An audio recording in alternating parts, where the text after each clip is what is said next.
ರಾಜ್ಯದಲ್ಲಿ ಕನ್ನಡವನ್ನ ಕಡೆಗಣಿಸುವಂತಹ ಒಂದು ಘಟನೆ ಪದೇ ಪದೇ ಬೆಳಕಿಗೆ ಬರ್ತಾ ಇದೆ. ಇದ್ರ ಬಗ್ಗೆ ಮಾತನಾಡೋದಕ್ಕೆ ಜೊತೆಗೆ ಈ SBI ಮ್ಯಾನೇಜರ್ನ ಉದ್ದಟತನದ ವಿರುದ್ಧ ಈಗ ರಾಜ್ಯಾದ್ಯಂತ ಆಕ್ರೋಶ ವ್ಯಕ್ತ ಆಗ್ತಾ ಇದೆ. SBI ಕಚೇರಿ ಮುಂದೆ ಕೂಡ ಕನ್ನಡ ಪರ ಹೋರಾಟಗಾರರು ಪ್ರತಿಭಟನೆಯನ್ನ ಮಾಡಿದ್ದಾರೆ. ಅವ್ರನ್ನ ಮಾತನಾಡಿಸ್ತಾ ಹೋಗ್ತೇನೆ. ಸರ್, ಬಂದ್ರಿ, ನೀವು ಮನವಿಯನ್ನ ಕೊಟ್ರಿ, ಆದ್ರೆ ಇದೇ ರೀತಿ ಘಟನೆ ಪದೇ ಪದೇ ನಡೀತಾ ಇದೆ. ಇದಕ್ಕೊಂದು ತಾರ್ಕಿಕ ಅಂತ್ಯ ಅನ್ನೋದಿಲ್ವಾ ಅಂತ?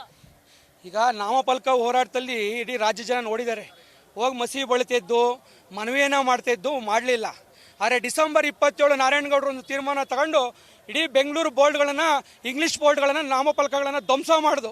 ಇವಾಗ ನೋಡ್ರಿ, MG ರೋಡ್, ಬ್ರಿಗೇಡ್ ರೋಡ್ ಅಂತ ಜಾಗದಲ್ಲೂ ಕೂಡ ಕನ್ನಡ ಬಂದಿದೆ. ಹಂಗೆ SBI ಒಂದೇ ಬ್ಯಾಂಕ್ ಅಂತ ಹೇಳ್ತಿಲ್ಲ, ಒಟ್ಟಾರೆ ಬ್ಯಾಂಕ್ಗಳಲ್ಲಿ ಕನ್ನಡಿಗರಿಗೆ ಉದ್ಯೋಗ ಕೊಡಬೇಕು.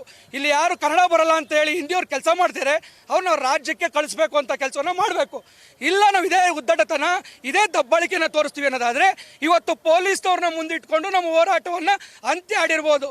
ಆದರೆ ರಕ್ಷಣಾ ವೇದಿಕೆ ಪೊಲೀಸರನ್ನು ಕಣ್ತಪ್ಪಿಸಿ ಹೋರಾಟ ಮಾಡುವಂಥ ಎದೆಗಾರಿಕೆಯನ್ನು ಈ ರಾಜ್ಯದಲ್ಲಿ ಪ್ರದರ್ಶನ ಮಾಡಿದೆ.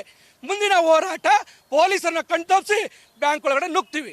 ಆಕೆ ಕ್ಷಮೆ ಕೇಳುವಂತಹ ಸಂದರ್ಭದಲ್ಲೂ ಕೂಡ ಉದ್ದಟತನದಿಂದ ಒಂದು ರೀತಿಯಾಗಿ ನಗಾಡ್ತಾ ಕ್ಷಮೆ ಕೇಳ್ತಾರೆ. ಅದೊಂದು ವಿಡಂಬನೆ ಮಾಡಿರೋ ರೀತಿ ಕಾಣಿಸ್ತಾ ಇದೆ. ಅದ್ರ ಬಗ್ಗೆ ಹೇಳೋದಾದ್ರೆ, ಈ ಹಿಂದಿ ಭಾಷಿಗರ ಅಯೋಗ್ಯರು, ಅವರಿಗೆ ಈ ಒಕ್ಕೂಟ ರಾಷ್ಟ್ರದಲ್ಲಿ ಯಾಕೆ ಬದುಕಬೇಕು ಅನ್ನೋದೇ ಗೊತ್ತಿಲ್ಲ, ಒಕ್ಕೂಟದ ರಾಷ್ಟ್ರದ ಕಲ್ಪನೆಯೇ ಗೊತ್ತಿಲ್ಲ.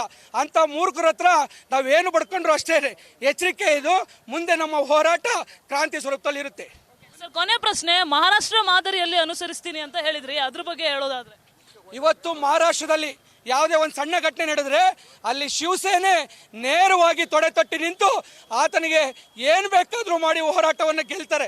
ಆ ರೀತಿ ನಾವು ಕೂಡ ಇವತ್ತು SBIಗೆ ಏನಪ್ಪ ಬಂದರು, ಪೊಲೀಸರು ಕರ್ಕೊಂಡು ಹೋದ್ರು ಅಂತ ಹೇಳ್ತಿದ್ದೀರಲ್ಲ, ಈ ಮಾದರಿಯನ್ನು ಬಿಟ್ಟು ಡಿಸೆಂಬರ್ 27 ಬೋರ್ಡ್ ಹೊಡೆದಾಗ್ತವಲ್ಲ, ಹಂಗೆ SBIನೂ ಹೊಡೆದಾಗ್ತೀವಿ. ಕನ್ನಡ ಪರ ಹೋರಾಟಗಾರರು ಹೇಳ್ತಿರುವಂತಹ ಮಾತು ಅಂದ್ರೆ, ಹೋರಾಟ ಮುಂದುವರಿಯುತ್ತೆ, ಕನ್ನಡದ ಬಗ್ಗೆ ಅವಹೇಳನ ಮಾಡಿದ್ರೆ ಯಾರನ್ನು ಕೂಡ ಬಿಡೋದಿಲ್ಲ, ನಾವು ನುಗ್ಗಿ ಹೊಡೆಯುವಂತಹ ಕೆಲಸವನ್ನ ಮಾಡ್ತೀನಿ ಅಂತ ಹೇಳಿದ್ದಾರೆ. ಇದು ಯಾವ ರೀತಿಯಾಗಿ ಮುಂದುವರಿಯುತ್ತೆ? ಕನ್ನಡದ ಬಗ್ಗೆ ಅವಹೇಳನ ಮಾಡುವಂತಹ ಕಿಡಿಗೇಡಿಗಳಿಗೆ ತಕ್ಕ ಶಾಸ್ತಿ ಆಗ್ಲೇಬೇಕು ಅನ್ನುವಂಥದ್ದು ಕನ್ನಡ ಪರ ಹೋರಾಟಗಾರರ ಆಗ್ರಹ. ಮುಂದೆ ಏನಾಗುತ್ತೆ ಅನ್ನುವಂಥದ್ದನ್ನ ಕಾದು ನೋಡಬೇಕಾಗಿದೆ. ಕ್ಯಾಮರಾಮನ್ ಸಿದ್ದಪ್ಪಾಜಿ ಜೊತೆ ಪ್ರಗತಿ ಶೆಟ್ಟಿ, ನ್ಯೂಸ್ ಫಸ್ಟ್, ಬೆಂಗಳೂರು.